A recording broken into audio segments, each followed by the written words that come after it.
சன்னி எச்சரிக்கையுடன் சொன்னாள். அது இல்லை. நீங்கள் நினைப்பது போல் இல்லை, நேப். ஆன்மா மரத்தின் வலையில் நாங்கள் சிக்கியுள்ளோம். அது நல்வழி அல்ல. அது நம்மை பாதுகாக்கவில்லை. உண்மையில் அது எதிர்மாறாகச் செய்கிறது. இந்த தீவை விட்டு வெளியேறாவிட்டால் நாம் அதன் அடிமைகளாகிவிடுவோம் என்றென்றும். அல்லது அது வலிமையான ஒருவரை கண்டுபிடித்து நம்மை விழுங்கும் வரை. அவள் தலையைச் சாய்த்து படிக்க முடியாத முகபாவத்துடன் அவனை பார்த்தாள். வாருங்கள், நெஃபிஸ். நினைவில் கொள்ளுங்கள், நாங்கள் இதை பற்றி ஏற்கனவே பேசிவிட்டோம். இது முழுவதுமாக உங்கள் யோசனையாக இருந்தது. ஒரு கணம் அவனது வார்த்தைகள் அவள் மனதில் திருடப்பட்ட நினைவுகளை எழுப்பியது என்று நினைத்தான். ஆனால் அவளுடைய பதில் அந்த நம்பிக்கையை துண்டு துண்டாக உடைத்தது. விடு, பெரிய மரமா, நீ உண்மையிலேயே உன் மனதை இழந்துவிட்டாய். சாபங்கள். சேஞ்சிங் ஸ்டார் வாளை உயர்த்தி சன்னியை நடுங்க வைக்கும் தொனியில் சொன்னாள். காசி போகட்டும். இப்போது அவர் தயங்கினார், சிறந்த நடவடிக்கை பற்றி யோசித்தார். பின்னர் பார்வையற்ற சிறுமியை கவனமாக தரையில் அமர வைத்தார். சரி, நான் செய்தேன். பார்த்தீர்களா? இப்போது நான் சொல்வதை கேள். நான் உன்னிடம் ஒரு முக்கியமான விஷயம் சொல்ல வேண்டும். அவன் பேசி முடிப்பதற்குள் நெஃபிஸ் அவன் பார்வையில் இருந்து மறைந்தான். தான் தாக்கப்பட போகிறேன் என்பதை உணர்ந்த சன்னி தன்னை தற்காத்துக் கொள்ள தயாரானார். இருப்பினும் ஒரு கணம் கழித்து அவர் ஏற்கனவே தரையில் படுத்திருந்தார். வெள்ளிவாளின் முனை அவரது தொண்டையில் அழுத்தியது. மாறிவரும் நட்சத்திரம் அவருக்கு மேலே நின்று கொண்டிருந்தது. அவள் கண்களில் வெளிர் விளக்குகள் எரிகின்றன. அது சங்கடமாக இருந்தது. அவரது பயிற்சிகள், எண்ணற்ற இரத்தக்களரி போர்களில் அவர் வென்ற அனுபவம், அவர் பெற்ற அனைத்து சக்திகளும்.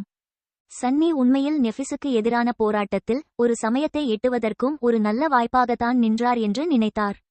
ஆனால் இறுதியில் அவர் ஒரு நொடி மட்டுமே நீடித்தார். இந்த வெட்கக்கேடான காட்சியை முன்கூட்டிய சரணாகதி என்று அழைக்க ஒருவர் ஆசைப்படுவார். நல்ல ஒன்று, முட்டாள். இப்போது ஏமாற்றுவதை விட்டுவிட்டு கவனம் செலுத்துங்கள். குளிர்ந்த எஃகு தனது தோலை தொட்டதை உணர்ந்த சன்னி முடிந்தவரை கொஞ்சம் நகர்த்த முயன்றார்.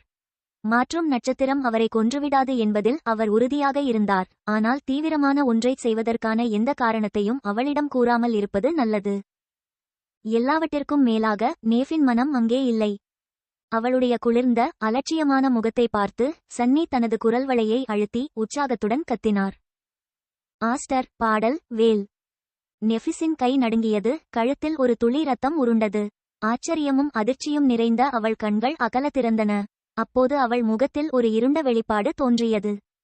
வாளை லேசாக அழுத்தி ஒரு படி மேலே எடுத்து எரியும் பார்வையால் அவனை துளைத்தாள். அவள் பேசும்போது அடக்கப்பட்ட உணர்ச்சிகளால் அவள் குரல் நடுங்கியது. எப்படி? இந்த பெயர்கள் உனக்கு எப்படி தெரியும்? நீ யார்? சன்னி கண் சிமிட்டினாள். அவளது எதிர்வினையால் ஆச்சரியப்பட்டாள். இந்த வினோதமான வார்த்தைகள் அவளது நினைவாற்றலை எழுப்ப ஏதோ ஒரு குறியீட்டின் ஒரு பகுதி என்று அவன் நினைத்திருந்தான். ஆனால் அது மாறியது போல். அவர்கள் இல்லை. ஆஸ்டர், பாடல், வேல். இதன் அர்த்தம் என்ன? நெஃபிஸ் தன் குளிர்ச்சியை இழக்கச் செய்வது எது? அது ஏதோ முக்கியமானதாக இருக்க வேண்டும். முடிந்தவரை அமைதியாக இருக்க முயன்ற அவர் வாழ்கத்தியை கவனமாக பார்த்து நேர்மையாக பதிலளித்தார். இதெல்லாம் பெயர்கள் என்று கூட எனக்கு தெரியாது. நீங்கள் செய்ய வேண்டியதை மறந்துவிட்டால் நீங்கள் என்னிடம் சொல்ல சொன்னதுதான். நான் இதைச் சொன்னால் நீங்கள் சொல்வதை கேட்பீர்கள். நெஃபிஸ் அவனை பார்த்தாள். அவள் முகத்தில் ஒரு வினாடிக்கு சந்தேகத்தின் நிழல் தோன்றியது. இது கிட்டத்தட்ட உடனடியாக போய்விட்டது. கடுமையான உறுதியால் மாற்றப்பட்டது. பல்லை கடித்துக்கொண்டு அவள் உருமினாள். நீங்கள் எந்த டொமைனைச் சேர்ந்தவர்? சன்னிக்கு அவள் என்ன சொல்ல வேண்டும் என்று தெரியவில்லை. எனவே அவர் கேட்டார். டொமைன் என்றால் என்ன? அவள் சிரித்தாள். அவள் கண்களில் ஒரு வெறித்தனமான மினுமினுப்பு தோன்றியது. இது மிகவும் அமைதியான, இயற்றப்பட்ட நெஃபிஸ் போலல்லாமல் இருந்தது.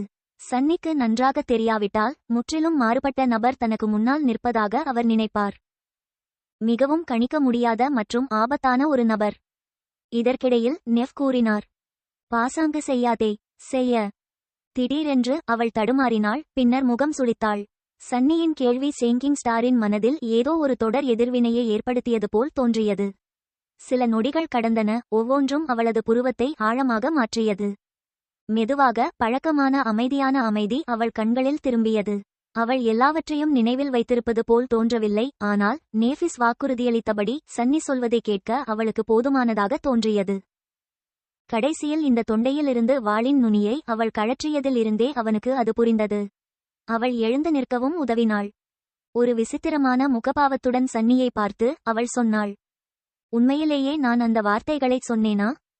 லேசாக வெட்டப்பட்ட கழுத்தை தடவி வெறுமனே தலையசைத்தான். இரத்தவீவ் ஏற்கனவே அவரது தோலில் ஏற்பட்ட பாதிப்பை சரி செய்வதில் மும்முரமாக இருந்தார். நெஃபிஸ் கீழே பார்த்தார், பின்னர் சில கணங்கள் கண்களை மூடிக்கொண்டார். அவள் மீண்டும் அவற்றை திறந்தபோது அவை முழு மன உறுதியுடன் இருந்தன. நான் என்ன செய்ய வேண்டும்? சன்னி உண்மையில் 3 மர்மமான பெயர்களின் அர்த்தத்தை பற்றி அவளிடம் கேட்க விரும்பினார், ஆனால் அதற்கு எதிராக முடிவு செய்தார். அவர்கள் அவசரப்பட வேண்டியிருந்தது. காஸ்ஸியை அவளது ஊழியர்களை வரவழைக்கச் சொல்லுங்கள். பிறகு அவளை படகில் ஏற்றுங்கள். தன் வாளை உதறிவிட்டு சேங்கிங் ஸ்டார் கடைசியாக அவனை பார்த்துவிட்டு தன் தோழியை நோக்கி நடந்தாள். எப்படியோ நெஃபிஸ் காஸ்ஸியை பின்தொடர்ந்து பயங்கரமான கப்பலில் ஏறும்படி பேசி சமாளித்தார். அவள் அநேகமாக நிறைய விஷயங்களை பற்றி பொய் சொல்ல வேண்டியிருந்தது, ஆனால் சன்னி கேட்க விரும்பவில்லை. அவனுடைய குறைபாடு எல்லாவற்றையும் அழித்துவிடும் என்று பயந்தாள். பெண்கள் படகிற்குள் நுழைந்தவுடன் அவர் தனது சோர்வான உடலை நிழலில் போர்த்தி உலோக மேலோட்டத்தில் கைகளை வைத்தார். அவரது உடலின் ஒவ்வொரு பகுதியும் அதன் சொந்த வழியில் காயம்பட்டது. அவன் மனம் முற்றிலும் சோர்ந்து போயிருந்தது. வா சன்னி, கடைசியாக ஒரு தள்ளு. ஒரு வளைந்த புன்னகையுடன் அவர் தனது தசைகளை கஷ்டப்படுத்தி கருப்பு நீரை நோக்கி படகை தள்ளினார். அந்திவேளையின் கடைசி வெளிச்சம் மறைந்து உலகை முழு இருளில் மூழ்கடித்தபோது ஒரு அரக்கனின் எலும்புகளிலிருந்து கட்டப்பட்ட படகு சாம்பல் மணலிலிருந்து இருண்ட கடலின் குளிர்ந்த அரவணைப்பில் நழுவியது. சன்னியின் அறிவுறுத்தல்களை பின்பற்றி காஸ்ஸி தனது ஊழியர்களை குறிவைத்து அதன் மயக்கத்தை செயல்படுத்தினார். இதனால் அவர்களின் மிதமான பாய்மரத்தை நிரப்ப பலமான சூறாவளி ஏற்பட்டது. முதலில் படகு மெதுவாக நகர்ந்தது, மாஸ்ட் அழுத்தத்தில் சத்தமிட்டது. ஆனால் சேஞ்சிங் ஸ்டாரின் கைவினை திறன் மிகவும் துல்லியமாகவும் நம்பகமானதாகவும் இருந்தது. அரக்கனின் முதுகுத்தண்டு பிடித்து கொஞ்சம் கொஞ்சமாக சிறிய கப்பல் வேகம் பெற ஆரம்பித்தது. சன்னி ஸ்டீயரிங் துடுப்பை கட்டுப்படுத்திக் கொண்டு பின்புறத்தில் அமர்ந்தார். அவர்களுக்கு முன்னால் முடிவில்லாத கருப்பு நீரின் விரிவு அதன் ஆழத்தில் விவரிக்க முடியாத பயங்கரங்களை மறைத்துக்கொண்டு அடிவானம் வரை நீண்டிருந்தது. அவர்களுக்கு பின்னால் திகிலூட்டும் ஆன்மாவை விழுங்கும் மரம் மெதுவாக சிறியதாக வளர்ந்து கொண்டிருந்தது. சன்னி அதை வெறித்து பார்த்தார். ஆழ்ந்த வருத்தம் அவரது இதயத்தை பற்றிக் கொண்டது. அதை அழிக்கும் வல்லமை படைத்தவன் என்று ஆசைப்பட்டான். பழங்கால அரக்கனை பழிவாங்காமல் அப்படியே விட்டுவிடுவது அவனுக்கு கோபத்தை வரவழைத்தது. சரி, குறைந்தபட்சம் அவர் அதை ஒரு பரிசாக விட்டுவிட்டார். மீண்டும் ஆஷன் பாரோவில் ஒரு மெழுகுவர்த்தி ஒரு சிறிய கற்களில் எரிந்து கொண்டிருந்தது. அது காற்றிலிருந்து அதன் சுடரை பாதுகாத்தது. மெழுகுவர்த்திக்கு அருகில் காய்ந்த உதிர்ந்த இலைகளின் உயரமான குவியல் அல்கோவின் மேல் உயர்ந்து கொண்டிருந்தது. அந்த குவியலை சேகரிக்க சன்னிக்கு நீண்ட நேரம் பிடித்தது. அவர் தீவின் பெரும்பகுதியை சுற்றி பார்த்தார். அதை முடிந்தவரை உயரமாக்க வேண்டும் என்று நம்பினார். அவர் உலர்ந்த கடற்பாசி மற்றும் காரபேஸ் அரக்கனின் மீதமுள்ள கொழுப்பை இலைகளில் கலக்கினார். சிறிது நேரம் கழித்து சிறிய மெழுகுவர்த்தி அதன் வாழ்க்கையின் முடிவை நெருங்கியது. மெழுகின் பெரும்பகுதி ஏற்கனவே உருகி அதை இன்னும் சிறியதாக மாற்றியது. அந்த சுடர் அணைய போகும் வேளையில் அது இலைகளை எரித்தது. சில வினாடிகளுக்குப் பிறகு தீவின் நடுவில் ஒரு பெரிய எரியும் நெருப்பு எரிந்தது. தீய மரத்தின் கருஞ்சிவப்பு இலைகளை ஒளிரச் செய்தது. ஏறக்குறைய உடனடியாக தீவைச் சுற்றியுள்ள கருப்பு நீர் இயக்கத்துடன் உயர்ந்தது.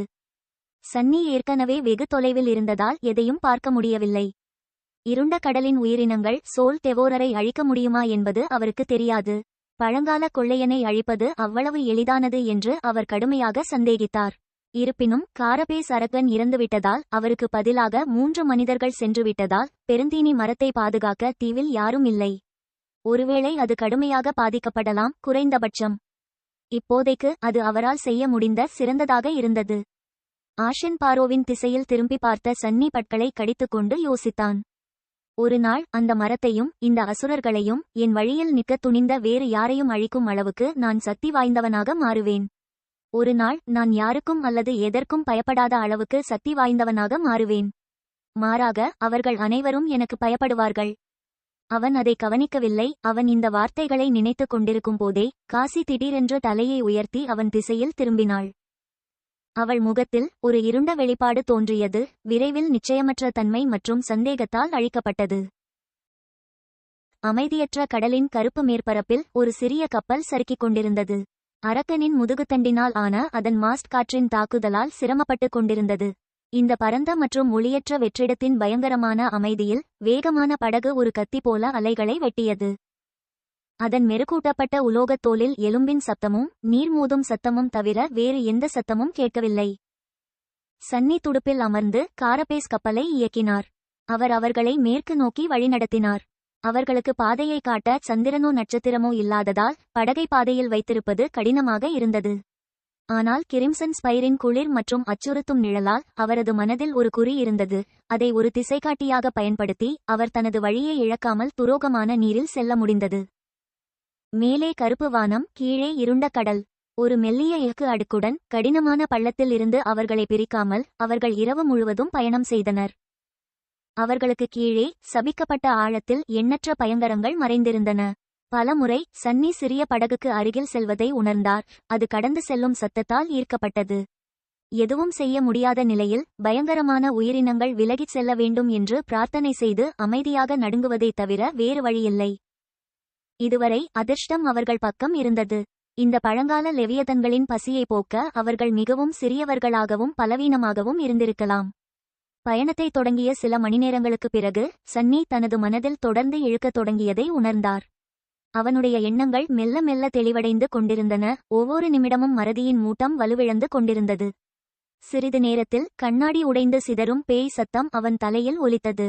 உடனடியாக அவரது உணர்வை மறைத்துக் கொண்டிருந்த மூடுபனியின் கடைசி எச்சங்கள் மறைந்தன. அவர் ஆன்மா விழுங்குபவர்களின் மயக்கத்திலிருந்து விடுபட்டார். நிம்மதியடைந்த சன்னியால் சிரிப்பை அடக்க முடியவில்லை. இருப்பினும் அவரது புன்னகை பலவீனமாகவும் தயக்கமாகவும் இருந்தது. மனதின் பாதிப்புகள் நீங்கிய நிலையில் அவரது வழக்கமான கூர்மை திரும்பியது. கண்ணுக்கு தெரியாத ஒரு பாரம் தூக்கப்பட்டது போல் உணர்ந்தான். அவனுடைய எண்ணங்கள் மீண்டும் ஒருமுறை தடையின்றி பாய அனுமதித்தது. முழு உலகமும் திடீரென்று கவனம் செலுத்தியது போல் எல்லாம் தெளிவாகியது. அது ஒரு அற்புதமான உணர்வு. ஆனால் அதன் மூலம் அவர்களின் தற்போதைய நிலைமை எவ்வளவு திகிலூட்டும் மற்றும் ஆபத்தானது என்பது பற்றிய நல்ல புரிதல் வந்தது. அவர்கள் பசியுள்ள படுகொழியின் விளிம்பில் உண்மையில் சமநிலையில் இருந்தனர். அவர்களின் வாழ்க்கை கேப்ரிசியோஸ் அதிர்ஷ்டத்தை தவிர வேறு எதையும் நம்பவில்லை. ஒரு தற்காலிக படகில் சபிக்கப்பட்ட கடலின் இருண்ட பரப்பிற்குள் செல்வது என்பது சுத்தமான பைத்தியக்காரத்தனம். ஆனால் மீண்டும் மறந்த கரையை பற்றி தொடங்குவதற்கு எதுவும் விவேகமாக இல்லை. இந்த பாழடைந்த நரகத்தில் பைத்தியக்காரத்தனமான தேர்வு சில சமயங்களில் உங்களுக்கு சிறந்ததாக இருக்கும். பல்லை கடித்துக்கொண்டு சன்னி துடுப்பை பிடித்துக்கொண்டு இருளை வெறித்து பார்த்தான். சில நிமிடங்களுக்குப் பிறகு காஸ்ஸி திடீரென நகர்ந்து படகை மெதுவாக அசைத்தார்.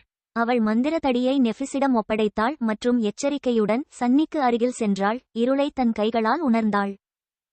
சன்னி அவனிடமிருந்து அவள் என்ன விரும்புகிறாள் என்று யூகிக்கும் முன் அவன் திடீரென்று இறுக்கமான அணைப்பில் சிக்கிக்கொண்டான். பார்வையற்ற பெண் அவனது மார்பில் முகத்தை மறைத்துக் கொண்டாள். அவள் முகத்தில் சூடான கண்ணீர் வழிந்தோடியது. என்ன செய்வது என்று தெரியாமல் திகைத்து நின்றாள் சன்னி. காசியின் உடல் தனக்கு எதிராக அழுத்தப்பட்டதையும் அழுகையால் நடுங்குவதையும் அவள் கைகள் அவன் கழுத்தில் இறுக்கமாகச் சுற்றியதையும் அவனால் உணர முடிந்தது. அவன் நிலைமையை புரிந்து கொள்ள முயன்றபோது அவள் அமைதியாக கிசுகிசுத்தாள். நன்றி, நன்றி. மிகவும் சங்கடமாக உணர்ந்த சன்னி தனது தொண்டையை செருமிப்பது போல் நடித்தார். ஓ, எனக்கு நன்றி சொல்ல தேவையில்லை. உங்கள் எச்சரிக்கை இல்லை என்றால் நாங்கள் இன்னும் அந்த தீவில் சிக்கிக் கொண்டிருப்போம். அதனால் நாங்கள் சமமாக இருக்கிறோம். பிறகு தன் கையை உயர்த்தி அவள் முதுகில் பரிதாபமாக தட்டினான். கருப்பு ஆழத்தில் இருந்து எதையாவது ஈர்த்து விடுவோமோ என்ற பயத்தில் இருவருமே தங்கள் குரலை முடிந்தவரை அமைதியாக வைத்திருப்பதில் கவனமாக இருந்தனர். காஸ்ஸி பல நிமிடங்கள் அமைதியாக அழுத்தார். பின்னர் இறுதியாக அவரை விடுவித்தார். அவள் முகத்தை துடைத்துக்கொண்டு உடலை விலக்கிக் கொண்டு கிசுகிசுத்தாள். மன்னிக்கவும். அவள் குரல் சற்று விசித்திரமாக இருந்தது. குழம்பிய சன்னி புருவங்களை உயர்த்தினான். என்ன மன்னிப்பு கேட்கிறாள்? ஐயோ, நானும் வருந்துகிறேன். ஏனென்றால் உன்னை பின்வாங்குவது உங்களுக்கு தெரியும். அவள் சிரித்துவிட்டு தன் முகத்தில் இருந்து கடைசி கண்ணீரை துடைத்துவிட்டு படகின் நடுப்பகுதிக்கு திரும்பினாள். சன்னி மீண்டும் தனித்து விடப்பட்டார். ஸ்டீயரிங் துடுப்பை பிடிப்பதைத் தவிர வேறு எதுவும் செய்யாமல் அவர் தனது எண்ணங்களை அலைக்கழிக்க வைத்தார். அவரது மனம் மீண்டும் தெளிவாக இருந்ததால் பல விஷயங்களை மறுபரிசீலனை செய்ய வேண்டும். முடிவில்லாத இருண்ட வெறுமையின் அமானுஷ்ய அழுத்தத்திலிருந்து அவர் எப்படியாவது தன்னை திசை திருப்ப வேண்டும். சோல் டெவூரருடனான அவர்களின் அனுபவம் பயமுறுத்துவதற்கு ஒன்றும் இல்லை என்ற உண்மை இருந்தபோதிலும் சன்னி எப்படியோ அதன் மறுமுனையில் கணிசமாக சிறப்பாக முடிக்க முடிந்தது. இந்த முறை அவர் எடுத்தது உண்மையிலேயே நம்ப முடியாததாக இருந்தது. அவர் ஒரு அற்புதமான புதிய ஆயுதத்தை பெற்றார். 100க்கும் குறைவான நிழல் துண்டுகள் மற்றும் 2 புதிய பண்புக்கூறுகள். ஸ்பார்க் ஆஃப் டிவினிட்டி அதன் முந்தைய பதிப்பை விட உண்மையான முன்னேற்றம். நினைவுகளின் உள்கட்டமைப்பை உணரும் திறன் மட்டுமே சாத்தியக்கூறுகளின் ஒரு புதிய அடிவானத்தை திறந்தது. இருப்பினும் அவர் மர்மமான இரத்த நெசவு மீது அதிக ஆர்வம் காட்டினார்.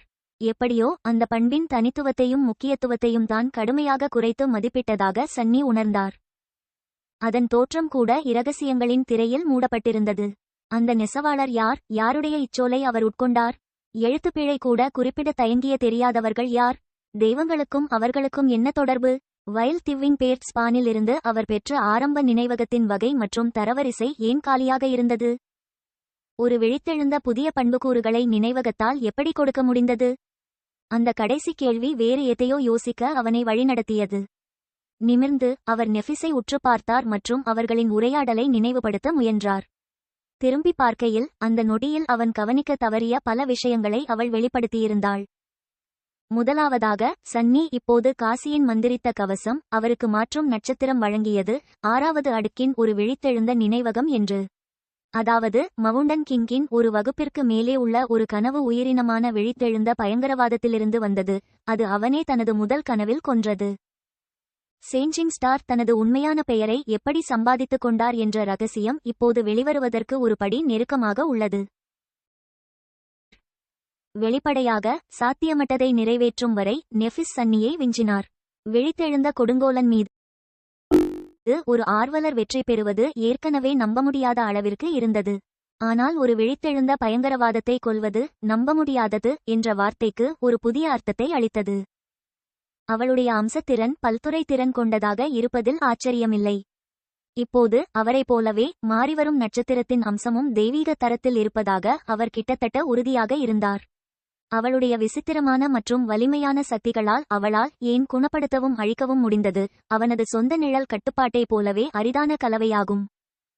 தெய்வீக அம்சங்களைக் கொண்ட 2 ஸ்லீப்பர்கள் கனவு மண்டலத்தில் ஒருவருக்கொருவர் மிக நெருக்கமாக முடிவதற்கான நிகழ்தகவு என்ன? 0த்திற்கு அருகில். கணிக்க முடியாத ஃபேட்டட் கற்பிதம் விதியின் சரங்களை மீண்டும் ஒருமுறை திரித்தது போல் தோன்றியது. சன்னி தனது முதுகுத்தண்டில் நடுக்கம் ஓடுவதை உணர்ந்தார். அவரது உள்ளார்ந்த பண்பு பயங்கரமான சாபங்களையும் நம்ப முடியாத ஆசீர்வாதங்களையும் கொண்டுவரும் திறன் கொண்டது. முதல் பார்வையில் நெஃபிஸுடனான அவர்களின் சந்திப்பு பிந்தையது போல் தோன்றியது. ஆனால் அது உண்மையிலேயே விதியை கையாண்டதன் விளைவாக இருந்தால் அது இறுதியில் மோசமான பேரழிவாக மாறக்கூடும். எல்லாவற்றிற்கும் மேலாக அவளுடைய உண்மையான பெயரின் சாத்தியமான அர்த்தங்களில் ஒன்று அழிவின் நட்சத்திரம். நெஃபிஸுடன் வாழ்களை கடக்கும் முன் அந்த சிறு நிமிடத்தில் அவன் உணர்ந்த பயம் சன்னியின் மனதில் இன்னும் பசுமையாக இருந்தது. அவள் வெளிப்படுத்திய மற்ற விஷயங்களும் இருந்தன. இச்சோர் துளி பற்றி அவளுக்கு ஏதோ தெரியும், அதனால் அவள் அதை ஒரு பரம்பரை நினைவகம் என்று அழைத்தாள். சன்னி மற்றும் பிற பொதுமக்களை விட ஸ்பெல் பற்றி நெஃபிஸுக்கு அதிகம் தெரியும் என்று அது பரிந்துரைத்தது. விழிப்புணர்வின் மேல்மட்டத்தில் வேறு யாருக்கும் தெரியக்கூடாது என்று அவர்கள் விரும்பாத ரகசியங்கள் இருப்பது போல் தோன்றியது. அவள் சொன்ன 3 மர்மமான பெயர்கள் இந்த ரகசியங்களில் மற்றொன்றாக இருக்கலாம். அவர் எந்த டொமைனை சேர்ந்தவர் என்று கேட்டு அவள் பயன்படுத்திய கடைசி வார்த்தை. இந்த டொமைன்கள் என்ன? இப்படி பல கேள்விகள். சன்னி பல மணிநேரம் அவர்களை சிந்தித்து பார்த்தார். அத்துடன் அவர் சேகரித்து வைத்திருந்த மறந்த கரையை பற்றிய அனைத்து தகவல்களையும் எடுத்து சென்றார். காரபேஸ் படகு இருண்ட நீரின் மேல் பறந்து மேற்கு அடிவானத்தை நெருங்கி வந்தது.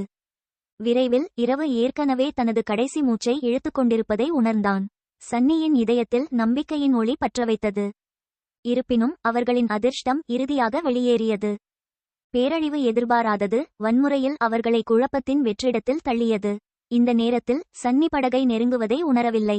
ஆபத்து எங்கும் வெளியே தோன்றியது. அவருக்கு எதிர்வினையாற்ற நேரமில்லை. ஒரு நொடி கருப்பு நீர் அமைதியாகவும் தெளிவாகவும் இருந்தது. அடுத்தது அவை அசைவினால் கொதித்துக் கொண்டிருந்தன. அவற்றிலிருந்து கோரமான கூடாரங்கள் எழுந்து படகின் மேலோட்டத்தைச் சுற்றி கொண்டிருந்தன. சன்னி தனது காலடியில் குதிக்க முயன்றார். ஆனால் அந்த நேரத்தில் முழு கப்பலும் பலமாக பக்கவாட்டில் தள்ளப்பட்டது. விழுந்தவுடன் உலோகத்தின் முனகல்கள் வளைந்து கிழிந்தன. அப்போது அவரது வாயில் உப்பு நீர் நிறைந்தது. எழுந்து நெஃபிஸ் படகின் வில்லில் நிற்பதைக் கண்டான். அவளுடைய வெள்ளிவாள் நெருங்கி வரும் கூடாரத்தின் மீது வீசியது. இருப்பினும் இருளால் கண்மூடித்தனமாக அவள் வேறு அச்சுறுத்தலை கவனிக்க தவறினாள். மற்றொரு கூடாரம் அவள் உடலைச் சுற்றி சுழன்றது. பின்னர் ஒரு அலறல் கூட இல்லாமல் அவள் போய்விட்டாள். இருண்ட ஆழத்தில் இழுத்துச் செல்லப்பட்டாள். திரும்பி வருவேன் என்ற நம்பிக்கை இல்லாமல். பாரிய கூடாரத்தின் குமிழ் சதையில் உதவியற்ற முறையில் சிக்கிய ஒரு நீண்ட கத்தி மட்டுமே எஞ்சியிருந்தது. சன்னியின் கண்கள் நம்ப முடியாமல் விரிந்தன. இல்லை இல்லை, இது நடக்காது. காராபேஸ் பாத்திரத்தின் மேலோடு நசுக்கப்பட்டு துண்டுகளாக கிழிந்து குளிர்ந்த கருப்பு நீரில் அவரை வீசியது. ஒரு கணம் சன்னி குளிர்ச்சியால் திகைத்து போனாள். பின்னர் நிழலை தனது உடலைச் சுற்றி கொண்டு அவர் நீந்தி மேற்பரப்பை அடைய முயன்றார். விரைவில் அவர் வெற்றியடைந்து சுழன்று எதையும் அவருக்கு நம்பிக்கையை அளிக்க முயற்சி செய்தார். ஆனால் சுற்றி எதுவும் இல்லை, அலைகள் மற்றும் முறுக்கும் கூடாரங்கள் மட்டுமே. தவிர வெகு தொலைவில் தண்ணீருக்கு மேலே ஒரு தெளிவற்ற வடிவம் எழுவதை சன்னி கவனித்தார். அவன் கண்களை அழுத்தி அதன் தன்மையை அறிய முயன்றான். அப்போது அவரது இதயம் துடித்தது. சில 100 மீட்டர் தொலைவில் கடலின் மேற்பரப்பிற்கு மேலே ஒரு பெரிய கல்கை உயர்ந்தது. அதன் உள்ளங்கை வானத்தை தழுவ முயற்சிப்பது போல் திறந்தது. இது மெலிதான மற்றும் மென்மையானது, அறியப்படாத சிற்பியால் கிட்டத்தட்ட மனிதாபிமானமற்ற திறமையுடன் செதுக்கப்பட்டது. சன்னிக்கு நன்றாக தெரியாவிட்டால் அந்த கை உயிருள்ள, சுவாசிக்கும் உயிரினத்தின் சொந்தம் என்று அவர் நினைத்திருப்பார். ஆனால் இவையெல்லாம் இப்போது முக்கியமில்லை. அவர் உயிர் பிழைக்க ஒரு வாய்ப்பு இருந்தது என்பதுதான் முக்கியம். தன் உடலில் உள்ள ஒவ்வொரு தசையையும் கஷ்டப்படுத்தி சன்னி ஒரு முறுக்கும் கூடாரத்தை தவிர்த்து கையை நோக்கி நீந்தி தன்னால் முடிந்தவரை வேகமாக நகர்ந்தார். ஆனால் திடீரென நின்றுவிட்டார். மற்றும் திரும்பி பார்த்தேன். உருக்குலைந்த உலோகம் மற்றும் எலும்பு துண்டுகள், அவர்களின் படகில் எஞ்சியவை அனைத்தும் இருண்ட கடலின் மேற்பரப்பில் மிதந்து கொண்டிருந்தன. அறியப்படாத உயிரினத்தின் கூடாரங்களால் நெஃப் தண்ணீருக்கு அடியில் இழுக்கப்படுவதை அவர் பார்த்தார். ஆனால் காஸ்ஸி தனது மயக்கும் கவனத்தை இழுக்கும் ஆடையை அணிந்திருந்தார். தப்பிக்க ஒரு வாய்ப்பு கிடைத்தது. குறைந்தபட்சம் அவளை கண்டுபிடிக்க முயற்சி செய்யாமல் அவனால் வெளியேற முடியவில்லை. அல்லது என்னால் முடியுமா? சன்னியின் மனதில் ஒரு இருண்ட எண்ணம் தோன்றியது. எல்லாவற்றிற்கும் மேலாக அவரது சொந்த பிழைப்பு மட்டுமே உண்மையில் முக்கியமானது. மற்ற அனைத்தும் ஒரு கவனச்சிதறல் மட்டுமே. உன்னை பற்றி நீ ஏன் ஒரு நொடி கூட யோசிக்கக்கூடாது? இந்த ஆதரவற்ற பெண் இன்னும் உயிருடன் இருக்கிறாள் என்ற சந்தர்ப்பத்தில் உங்கள் விலைமதிப்பற்ற உயிரை பணயம் வைக்கப் போகிறீர்களா? அவன் தயங்கினான். ஒப்புக்கொள், அவள் ஒன்றும் சுமை அல்ல. ஒரு நாள் அவள் உன்னை கீழே இழுத்துச் செல்லப் போகிறாள் என்று உனக்கு எப்போதும் தெரியும். ஆம், அவர் செய்தார். ஆனால் என்ன? நீ சாகப் போகிறாய், முட்டாள். இப்போதே திரும்பி ஓடிவிடு. அவர் ஏன் தயங்கினார்? தப்பிக்க இதுவே அவருக்கு கிடைத்த வாய்ப்பு. அவருக்கு ஒரே வாய்ப்பு. ஒருவேளை அவர் உயிர் பிழைக்க வேண்டியிருந்தது. ஏறக்குறைய தாங்க முடியாத வருந்தத்தை நெஞ்சில் நிரப்பியதை உணர்ந்த சன்னி மெதுவாக உள்ளிழுத்தார். பின்னர் அவர் தனது பற்களை கடித்து புறாவை கீழே இறக்கி அவர்களின் படகு அழிக்கப்பட்ட இடத்திற்கு திரும்பினார். என்ன செய்கிறாய்? புத்தி கெட்டுவிட்டதா? அவர் கருப்பு நீரில் பார்க்க முடியவில்லை, ஆனால் அவரது நிழல் உணர்வு இன்னும் ஓரளவு பயனுள்ளதாக இருந்தது. காசியின் இருப்பை உணர அவருக்கு ஒரு வாய்ப்பு கிடைத்தது. குறைந்தபட்சம் அவள் ஏற்கனவே இறந்துவிடாமல் இந்த சபிக்கப்பட்ட படுகுழியின் அடிப்பகுதிக்கு இழுத்துச் செல்லப்பட்டிருந்தாள். முட்டாள், அவள் எப்படி மதிப்புக்குரியவள்? ஏன் இப்படி செய்கிறீர்கள்? முகம் சுளித்து எரிச்சலூட்டும் உள்குரலை வலுக்கட்டாயமாக அணைக்கச் செய்தார். அவரது மனதில் பதில் தெளிவாக இருந்தது. ஏனென்றால் எனக்கு வேண்டும்.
ஏனெனில் அவர் விரும்பினார்.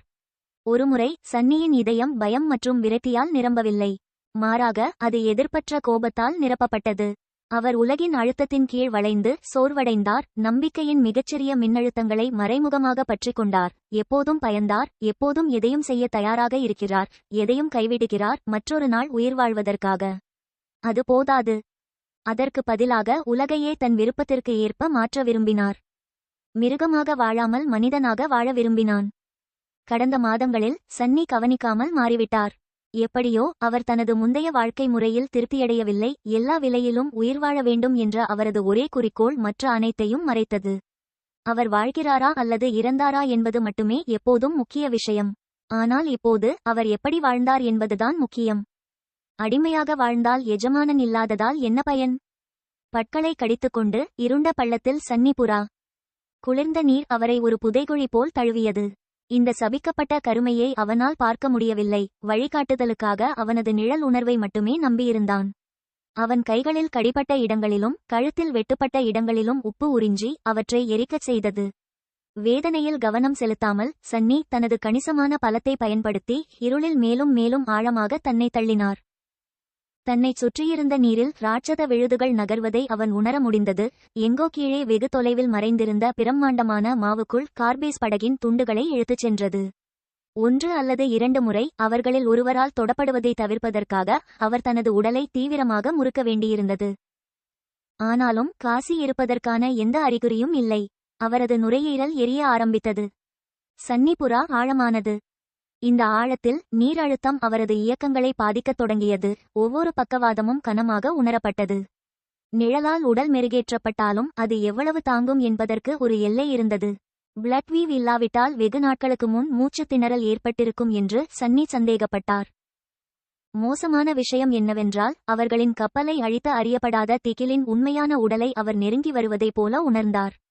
அதன் பாரிய வடிவத்தை அவனால் இன்னும் உணர முடியவில்லை. ஆனால் அவனைச் சூழ்ந்திருந்த கூடாரங்களின் சுற்றளவு மூலம் ஆராயும்போது அசுரன் வெகு தொலைவில் இருந்திருக்க முடியாது. பின்னர் சன்னி இறுதியாக ஒன்றை கவனித்தார். அவனிடமிருந்து சிறிது தூரத்தில் ஒரு சிறிய நிழல் மிகப்பெரிய மற்றும் மூர்க்கமான ஒன்றை எதிர்த்து போராடிக் கொண்டிருந்தது. காசி. சன்னி தன் முழு பலத்தையும் திரட்டி தன்னால் முடிந்த வேகத்தில் பார்வையற்ற பெண்ணை நோக்கி நீந்தினார். அவன் அருகில் வரும்போது என்ன நடக்கிறது என்ற விவரங்களை அவனால் அறிந்து கொள்ள முடிந்தது. காசி கீழே இழுக்கப்பட்டது. ஒரு சிறிய கூடாரம் அவள் உடலைச் சுற்றி சுருண்டது. அவள் இன்னும் போராடிக் கொண்டிருந்தாள். விடுதலை பெற முயன்றாள். ஆனால் அவளது அசைவுகள் ஒவ்வொரு நொடியும் பலவீனமடைந்து கொண்டே இருந்தன. அவள் மூச்சு திணறிக் கொண்டிருந்தாள். கோபத்தால் நிரம்பிய சன்னி தன்னை முன்னோக்கிச் செலுத்தி கூடாரத்தின் மீது பிடித்தார். அவரது பிடியில் வழுக்கும் சதை துடித்தது. அவருக்கு ஏதேனும் விருப்பம் இருந்தால் அந்த விஷயத்தை தொடுவதை அவர் எல்லா விலையிலும் தவிர்த்திருப்பார். ஆனால் நீருக்கடியில் சண்டையிடுவது தந்திரமானதாக இருந்தது. அவர் எந்தவிதமான சக்தி வாய்ந்த அடியையும் கொடுக்க விரும்பினால் முதலில் ஏதாவது ஒரு ஆதரவை கண்டுபிடிக்க வேண்டும். மிட்நைட் ஷார்ட்டை வரவழைத்து சன்னி தனது உடலில் உள்ள ஒவ்வொரு தசையையும் கஷ்டப்படுத்தி கூடாரத்தின் குறுக்கே வெட்டினார். அது காசியின் கீழ் உடற்பகுதியை சுற்றி சுருண்டிருந்த இடத்திற்கு கீழே. கருப்பு நீரின் பாரமான எதிர்ப்பால் மெதுவாக ஊர்ந்து செல்லும் அந்த வேலை நிறுத்தத்தால் எந்த பெரிய தீங்கும் செய்ய முடியாது என்பதை அவர் அறிந்திருந்தார். இருப்பினும் அவரது அற்புதமான வாள் இன்னும் சதைப்பற்றுள்ள கூடாரத்தில் வெட்டும் அளவுக்கு கூர்மையாக இருந்தது. இதனால் காயத்திலிருந்து கருமையான இரத்தத்தின் மேகம் வெளியேறியது. கூடாரம் ஆவேசமாக இழுக்கப்பட்டு பக்கவாட்டாக சுட்டது. தாக்குபவர்களை அசைக்க முயற்சிப்பது போல. இருளில் பறந்து சன்னி அன்பான உயிரை பிடித்துக் கொண்டு தனது பிளேட்டை மேல்நோக்கி நகர்த்தினார். பஞ்சு போன்ற சதைகளை வெட்டினார். ஒரு தாக்குதலால் கூடாரத்தை துண்டிக்க அவர் ஒருபோதும் நம்பவில்லை. எந்த பலமும் அப்படி நடக்க அனுமதித்திருக்காது. அதிர்ஷ்டவசமாக வாள்களால் துளையிடவும் வெட்டவும் முடிந்தது. பிளேட்டை தள்ளி சன்னி கூடாரத்தில் ஆழமாக வெட்டினார். சுபா காயத்தை தொடும்போது அவன் பிடியை மாற்றி தாச்சியை கீழே இழுத்தான். அசுரனின் சதை ரேசர் கூர்மையான கத்தியின் கீழ் பரவி எந்த எதிர்ப்பையும் கொடுக்கவில்லை. ரத்தம் பெருக்கெடுத்து ஓடியது. கடைசி தள்ளுதலில் கூடாரம் முற்றிலும் துண்டிக்கப்பட்டது. சன்னி இறுதியாக காசியின் பக்கம் தன் கவனத்தை திருப்பி அவள் எப்படி இருக்கிறாள் என்பதை பார்க்க முடிந்தது. அவன் உணர்ந்தது அவனை திகைக்க வைத்தது. பார்வையற்ற சிறுமிக்கு சுயநினைவு இல்லை. அவர் அவளை முடிந்தவரை விரைவாக மேற்பரப்புக்கு அழைத்துச் செல்ல வேண்டியிருந்தது. கூடாரத்தின் இழுக்கும் எச்சங்களை தள்ளிவிட்டு சன்னி தனது வாளை உதறிவிட்டு காசியை உடற்பகுதியின் குறுக்கே பிடித்து அவளது மெல்லிய துணியால் அவளது தோல் எவ்வளவு குளிராக இருந்தது என்பதை உணர்ந்தான். வலுவிழந்தவள், அது அவன்தான், அசுரன் அல்ல என்பதை அறியாமல் எதிர்க்க முயன்றாள். பார்வையற்ற பெண்ணை தன் மார்பில் அழுத்தி சன்னி தன் தலையை திருப்பி அவனது மனச்சுவர்களில் விரட்டி அலை மோதியதை உணர்ந்தான். அவரது நுரையீரல் வேதனையில் இருந்தது, அவற்றில் காற்று இல்லை. அவனது உடல் மெல்ல மெல்ல தன் வலிமையை இழந்து கொண்டிருந்தது. பயங்கர வலியும் வெறித்தனமான தீவிரத்துடன் புதிய காற்றின் தாகமும் நிறைந்திருந்தது. அவர் எதையாவது பார்த்தாலும் இந்த நேரத்தில் அவரது பார்வை இருட்டாகத் தொடங்கியிருக்கும். மேலும் அவை மேற்பரப்பில் இருந்து வெகு தொலைவில் இருந்தன. மோசமான விஷயம் என்னவென்றால் ஆழத்தின் திகில் இப்போது அவரது இருப்பிடத்தை எச்சரித்தது. எண்ணற்ற கூடாரங்கள் ஏற்கனவே நகர்ந்து கொண்டிருந்தன, அவற்றைச் சுற்றி ஒரு ஊடுருவ முடியாத சதை தடுப்பு. ஓரிரு வினாடிகளுக்குப் பிறகு கடல் அசுரனின் பேரழிவு தழுவலில் அவர்கள் நசுக்கப்படுவார்கள். அவர்களை எப்படி காப்பாற்றுவது என்று சன்னிக்கு தெரியவில்லை. ஆனால் என்ன செய்தாலும் அவர் கைவிடப் போவதில்லை. தன் ஒரு சுதந்திர கையால் ஒரு கடினமான பக்கவாதம் செய்து காசியை இறுக்கமாக பிடித்து நீந்தினான். தப்புவதற்கான எல்லா பாதைகளையும் அடைத்துக்கொண்டு விழுதுகள் நெருங்கிக் கொண்டிருந்தன. சன்னி பல்லை கடித்துக்கொண்டு.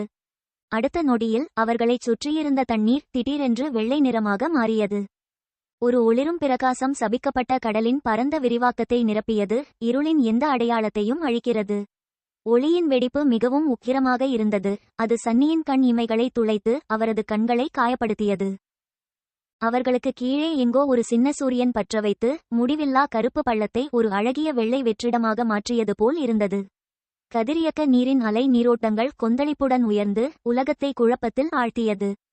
மகத்தான கூடாரங்கள் தாங்க முடியாத வலியின் துக்கத்தில் இருப்பதைப் போல வெறித்தனமாக வலித்து நெளிந்தன. உடைக்க முடியாத சதை தடை உடைந்தது. இந்த வாய்ப்பை சன்னி விடவில்லை. மூச்சு திணறிக் கொண்டிருந்த தனது உடலை கஷ்டப்படுத்தி நெளியும் கூடாரங்களை தாண்டி நீந்தினார். கீழே ஆழத்தில் எரியும் கோபமான வெள்ளை சூரியன். அவர்களின் வடிவங்களை தெளிவாக பார்க்க முடிந்தது. வேகமாகவும் வேகமாகவும் நகர்ந்து அவர் விட்டுச் சென்ற அனைத்தையும் கொண்டு தன்னைத்தானே உந்தி தள்ளினார். சன்னிக்கு அந்த வேகம் ஆபத்தானது என்று தெரியும், ஆனால் வேறு வழியில்லை. காசிக்கும் தனக்கும் நிறைய உயிர்கள் மீதம் இருக்கவில்லை. அவர்களுக்கு காற்று தேவைப்பட்டது. அது ஒரு நித்தியம் போல் தோன்றினாலும் சில நிமிடங்களில் வெள்ளை பிரகாசம் மங்கத் தொடங்கியது. ஆனால் அதை பொருட்படுத்தவில்லை. சன்னி ஏற்கனவே கூடாரங்களின் தடையை தாண்டி அவநம்பிக்கையான வேகத்தில் நீந்திக் கொண்டிருந்தார். அவர்கள் அதை செய்ய மாட்டார்கள் என்று அவர் பயந்தார். அவனது சுயநினைவு ஏற்கனவே குறையத் தொடங்கியது. வெற்று ஒன்றுமில்லாத குளிர்ந்த பிடியில் மெதுவாக நழுவியது. சுற்றிலும் தண்ணீரை தவிர வேறெதுவும் இல்லை என்று தெரிந்திருந்தும் வாயை திறந்து எவ்வளவு ஆழமாக சுவாசிக்க முடியுமோ அவ்வளவு ஆழமாக உள்ளிழுக்க வேண்டும் என்ற தற்கொலை எண்ணம் அவனுக்குள் இன்னும் அதிகமாக இருந்தது. அவரது தசைகள் நீண்ட நேரம் ஆக்சிஜன் இல்லாமல் பிடிப்புடன் இருந்தன. பின்னர் இறுதியாக சன்னியின் தலை மேற்பரப்பை உடைத்தது. வலியால் கண்மூடித்தனமாக மூச்சை இழுத்து அடக்க முடியாமல் இருமினான்.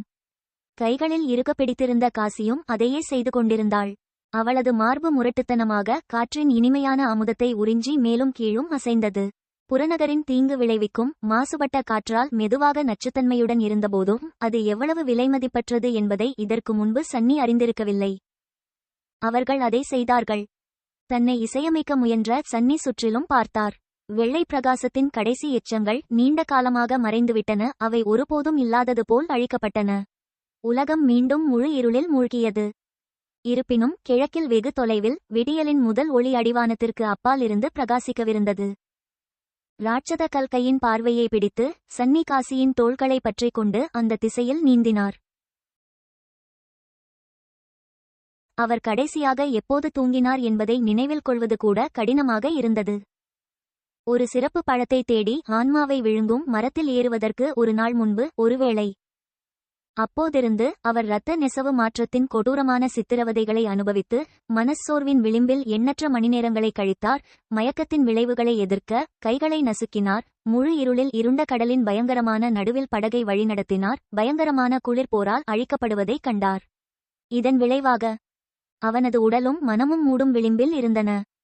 இருந்தபோதிலும் சன்னி பிடிவாதமாக நீந்துவதை தொடர்ந்தார். தன்னையும் காசியையும் வானத்தை தழுவ முயற்சிப்பது போல தண்ணீரிலிருந்து எழுந்து கொண்டிருந்த ராட்சத கல்கைக்கு நெருக்கமாகவும் நெருக்கமாகவும் கொண்டு வந்தார். இருண்ட கடல் அவனைச் சுற்றி அலைமோதி கொண்டிருந்தது. எப்போதோ அதை உலுக்கிய ஒளி வெடிப்பின் விளைவுகளிலிருந்து இன்னும் மீளவில்லை. உயரமான அலைகள் 2 ஸ்லீப்பர்களை மூழ்கடித்து பொம்மைகளைப் போல சுற்றி எரிந்து அச்சுறுத்தின. அவர்களை எதிர்த்து போராடுவது கடினமான பணியாக இருந்தது. இன்னும் அவர் விடாப்பிடியாக இருந்தார். விடியல் நெருங்கிக் கொண்டிருந்தது. ஆனால் இப்போதைக்கு அவர்களைச் சுற்றி குளிர், இருள் மற்றும் ஆபத்து தவிர வேறு எதுவும் இல்லை. எந்த வினாடியும் ஏதோ ஒன்று படுகுழியின் ஆழத்திலிருந்து எழுந்து தங்களை காப்பாற்றிக் கொள்ளும் அவர்களின் அவநம்பிக்கையான முயற்சிக்கு முற்றுப்புள்ளி வைக்கலாம். குறைந்தபட்சம் கூடாரங்கள் மறைந்துவிட்டன. ஒருவேளை ஒளிரும் ஒளியில் வெளிப்படும் வலியால் பயந்து இருக்கலாம். சில அதிசயங்களால் சன்னி இறுதியில் கல்கையை அடைய முடிந்தது. காசியை தூக்கிக் கொண்டு இருண்ட பாறைகளில் ஏறுவதற்கு உதவினார். பின்னால் நெருக்கமாக பின்தொடர்ந்தார். விரைவில் அவர்கள் திறந்த உள்ளங்கையை அடைந்து அதன் மையத்திற்கு ஊர்ந்து சென்றனர். பின்னர் கீழே விழுந்து முற்றிலும் செலவழித்து சோர்வடைந்தனர். நீண்ட நேரம் இருவராலும் பேச முடியவில்லை. சன்னியால் செய்ய முடிந்ததெல்லாம் அசையாமல் படுத்து மூச்சை இழுத்து விழித்திருக்க முயற்சிப்பதுதான். அவன் மனம் எண்ணங்களற்ற வெறுமையாக இருந்தது. அது நன்றாக இருந்தது, ஏனென்றால் அவர் சிந்திக்க விரும்பவில்லை. அவர் அவ்வாறு செய்தால் அவர் நினைவில் கொள்ள வேண்டிய கட்டாயத்தில் இருப்பார். என்ன நடந்தது என்பதை நினைவில் கொள்ளுங்கள். வாயை மூடு. நினைவில் இருந்து என்ன பயன்? அவரால் எதையும் மாற்ற முடியவில்லை. ராட்சத கையின் அடிவாரத்தில் கருநீர் மோதும் சத்தம் இரவு இன்னும் முடிவடையவில்லை என்பதை நினைவுபடுத்தியது. கண்களை திறந்த சன்னி அவர்களின் தற்போதைய சூழ்நிலையை புரிந்து கொள்ள முயன்றார். அவர்களின் தங்குமிடம் அலைகளுக்கு மேலே சற்று உயர்த்தப்பட்டது. மாபெரும் கட்டைவிரலின் அடிப்பகுதி கிட்டத்தட்ட இருண்ட கடலின் மேற்பரப்பை தொடும். பனை மிகவும் விசாலமானதாக இல்லை. மறந்த கரையில் அவரது முதல் நாளில் அவரது உயிரை காப்பாற்றிய வட்ட மேடையின் பாதி அளவு. அது ஒரு சிறிய சாய்வை உருவாக்கி மேல் நோக்கி கோணப்பட்டது. விரல்கள் அலைகளுக்கு மேல் உயரமாகவும் ஒரு நபருக்கு இடமளிக்கும் அளவுக்கு அகலமாகவும் இருந்தன. ஆனால் அவை வானத்தை நோக்கி மேல் நோக்கி வளைந்திருந்தன. அவை அடைக்கலமாகச் செயல்படுவதற்கு பொருத்தமானவை அல்ல. நாம் நீரிலிருந்து இன்னும் தொலைவில் செல்ல வேண்டும் என்று எண்ணிக்கொண்டே சன்னி சோர்வுடன் எழுந்து நின்று காசியின் தோளை தொட குனிந்தாள். காசி, எழுந்து நில்லுங்கள், நாம் மேலே செல்ல வேண்டும். அவரது குரல் வெற்று மற்றும் உடையக்கூடியதாக ஒலித்தது. பார்வையற்ற பெண் தலையை உயர்த்தினாள். அவளுடைய தோல் மரணம் வெளிரியது. சன்னி. அவர் தலையசைத்தார். ஆமாம், நான் தான்.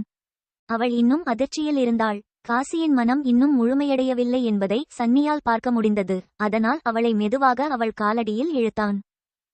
வா, போகலாம். சில மீட்டர்கள்தான். அவள் தவித்தாள். என்ன நடந்தது? ஒரு சத்தம் கேட்டது. அப்போது ஏதோ ஒன்று என்னை கீழே இழுக்கிறது. அவன் பற்களை கடித்து தன் தொனியை சீராக வைக்க முயன்றான். நாங்கள் ஒரு கடல் அரக்கனால் தாக்கப்பட்டோம். படகு அழிக்கப்பட்டது. நான் புறா கீழே இறங்கி உன்னை கண்டுபிடித்தேன். பிறகு இந்த கற்கள் குவியலுக்கு நீந்தினேன். அது தண்ணீருக்கு மேல் மிக உயரத்தில் இல்லை, அதனால். காசி அசைந்தாள். எங்கே எங்கே? அடுத்த கேள்விக்கு பதில் சொல்ல மனமில்லாமல் அவளை குறுக்கிட விரைந்தாள் சன்னி. வாருங்கள், என்னை பின்தொடரவும். நாம் உயரமாக இருக்கும்போது ஓய்வெடுக்கலாம். பார்வையற்ற சிறுமியை மெதுவாக வழிநடத்தி சன்னி ராட்சத கையின் ஆள்காட்டி விரலின் அடிப்பகுதிக்கு ஏறினார். அது விரல்களில் ஏறாமல் அவர்கள் அடையக்கூடிய மிக உயர்ந்த புள்ளியாக இருந்தது. குளிர்ந்த கல்லின் மீது அமர்ந்து ராட்சத ஃபாலன்ஸுக்கு எதிராக முதுகை சாய்த்து இருண்ட கடலின் அமைதியற்ற மேற்பரப்பை வெறித்து பார்த்தான். அவரது கண்கள் குளிர்ச்சியாகவும் காலியாகவும் இருந்தன. காசி அவன் பக்கத்தில் அமைதியாக இருந்தாள். அவள் ஒரே நேரத்தில் கேள்வி கேட்க விரும்புவது போலவும் பதிலுக்கு பயப்படுவது போலவும் அவளது வெளிரிய முகம் சுருங்கியிருந்தது. இறுதியாக தைரியத்தை சேகரித்து பார்வையற்ற பெண் கிசுகிசுத்தாள். அவளது நடுங்கும் குரல் அரிதாகவே கேட்கவில்லை. சன்னி, நெஃப்யங்கே. வார்த்தைகளை உரக்க பேச விரும்பாமல் அமைதியாக இருந்தார். முட்டாள்தனமாக அவட்டை பேசினால் அவை உண்மையாகிவிடும் என்று அவர் உணர்ந்தார். ஆனால் அவர் அவ்வாறு செய்யவில்லை என்றால் அவை பொய்யாக இருக்க வாய்ப்புள்ளது. நான் பதில் சொல்லவில்லை. சில கணங்கள் கழித்து தெரிந்த அழுத்தம் அவன் மனதில் தோன்றியது. அழுத்தம் அதிகரித்து தலையை சுற்ற வைத்தது. நான் இல்லை. அப்போது துளைக்கும் வலி வந்தது. சன்னி பிடிவாதமாக அதை சகித்துக் கொண்டாள்.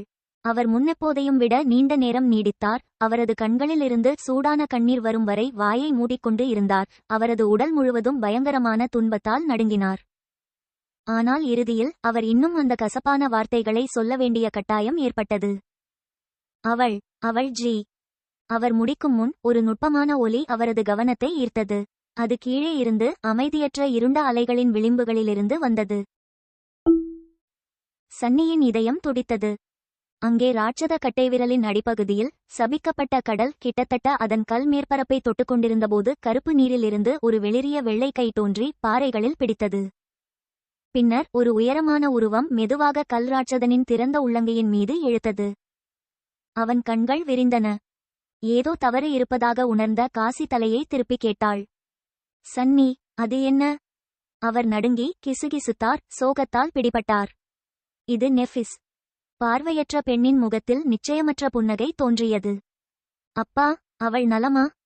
சன்னி பதில் சொல்ல முடியாமல் தவித்தார். இல்லை, நெஃபிஸ் சரியாகவில்லை. உண்மையில் அவள் எப்படி உயிருடன் இருக்கிறாள் என்று அவனுக்கு தெரியாது. ஸ்டார்லைட் லெஜியன் கவசம் உடைந்து கிழிந்து கீழே சிதைந்த சதையை வெளிப்படுத்தியது. சேங்கிங் ஸ்டாரின் உடற்பகுதியில் ஒரு பயங்கரமான இடைவெளி காயம் இருந்தது. கிட்டத்தட்ட அவளது வலது பக்கத்தின் பாதியை காணவில்லை. சன்னி உடைந்த விலா எலும்புகளின் கூர்மையான துகள்களையும் கால்களில் வழிந்தோடும் இரத்த ஆறுகளையும் காயத்தின் விளிம்புகளில் சிதறிய உள்ளுறுப்புகளின் சிதைவையும் பார்க்க முடிந்தது. அவர் கண்களை மூட விரும்பினார். அவளது தொடையிலிருந்து மற்றொரு பெரிய சதைப்பகுதி காணவில்லை. தசையின் துண்டாக்கப்பட்ட எச்சங்கள் மற்றும் தொடை எலும்பின் வெண்மையான மேற்பரப்பை வெளிப்படுத்தியது. விரிசல் மற்றும் அரிதாகவே ஒன்றாக இருந்தது. அவரது வலது கையும் பலத்த சேதமடைந்தது. உண்மையில் அது கிட்டத்தட்ட கிழிக்கப்பட்டது. தோலின் குறுகிய துண்டு மற்றும் ஒரு சில தசை நாண்கள் தவறாக நடத்தப்பட்ட உடைந்த மரியோனெட் போன்றவற்றால் மட்டுமே தொங்கியது. அவள் முகம் கூட விடுபடவில்லை. நேஃபின் கண்களில் ஒன்று போய்விட்டது. அதன் ஜாக்கெட் நசுங்கி உடைந்தது. அவளது கன்னத்தின் தோல் மணர்த்துகள்கள் கொண்ட காகிதத்தால் வெட்டப்பட்டது. இரத்தம் வழியும் சதை மற்றும் உடைந்த பற்களின் சிதைவை விட்டுச் சென்றது. அவளை பார்த்த காட்சி மிகவும் வேதனையாகவும் மனதை கவரும் விதமாகவும் இருந்தது. மாறிவரும் நட்சத்திரம் இறக்கப் போகிறது என்பது தெளிவாக தெரிந்தது. சன்னி ஏன் பதில் சொல்லவில்லை? அவர் காசியை பார்த்து உதட்டை கடித்துக்கொண்டு போராடிக் கொண்டிருந்த பதிலை மீண்டும் ஒருமுறை அடக்க முயன்றார். கூர்மையான மற்றும் சூடான ஏதோ ஒன்று அவரது இதயத்தில் குத்தி அவரது பார்வையை மங்கலாக்கியது. இதற்கிடையில் நெஃபிஸ் தடுமாறி கண்மூடித்தனமாக முன்னேறினார். அவள் கால்கள் வளைந்தன. அவள் முழங்காலில் கடுமையாக விழுந்தாள். கல்லின் மற்ற குளிர்ந்த மேற்பரப்பில் இரத்தம் சிதறியது. அவளது வெடிப்பு தொடை எலும்பு இறுதியாக உடைந்து தசை மற்றும் தோல் வழியாக எலும்பு துளைக்கும் போது அவள் உதடுகளிலிருந்து ஒரு பயங்கரமான புலம்பல் வெளியேறியது. சன்னி தனது மோசமான கனவில் தள்ளப்பட்டதைப் போல உணர்ந்தார். அவர் கத்த விரும்பினார், ஆனால் அவரது குரல் இல்லை. ஒரு ஆழமான, கிட்டத்தட்ட உடல் வலி அவரை உள்ளே இருந்து கிழித்துக் கொண்டிருந்தது. அவர் இங்கே இருக்க விரும்பவில்லை. அவர் இதை பார்க்க விரும்பவில்லை. இருந்தும் அவனால் திரும்பி பார்க்க முடியவில்லை. அதனால்தான் நேஃபின் கண்களில் 2 வெள்ளை தீப்பிழம்புகள் எரிவதை அவர் உடனடியாக கவனித்தார். அவள் கண்கள், வாயில், உடம்பில் இருந்த காயங்களில் இருந்து பிரகாசம் பரவி பிரகாசமாக வளர்ந்தது. அவள் இதயம் இருக்க வேண்டிய இடத்தில் எரியும் நட்சத்திரம் போல் இருந்தது. அவள் மனித தோலின் மெல்லிய அடுக்கின் பின்னால் ஒளிந்திருக்கும் வெள்ளைச் சுடரை தவிர வேறில்லை. ஒளிரும் பிரகாசம் மாற்றும் நட்சத்திரத்தின் இரத்தத்தை நிரப்பியது. அதை திரவ வெள்ளை நெருப்பின் நீரோடைகளாக மாற்றியது. சன்னி பார்த்து கொண்டிருக்க கண்களை அகல திறந்த நிலையில் உறைந்திருந்த அந்த நெருப்பு அவளது சதையை உருக்கி மறுவடிவமைக்கத் தொடங்கியது. மெதுவாக அவளுடைய தசைகள் தன்னைத்தானே சரி செய்தன. அவளுடைய உறுப்புகள் அவற்றின் இடங்களுக்கு திரும்பியது. அவளுடைய எலும்புகள் துண்டுகளிலிருந்து தங்களை தாங்களே மீண்டும் இணைத்தன. காணாமல் போன ஒரு பகுதியை மாற்றுவதற்கு எதுவும் இல்லாத இடத்தில் நெருப்பு அதன் வடிவத்தை எடுத்து திடப்படுத்தியது.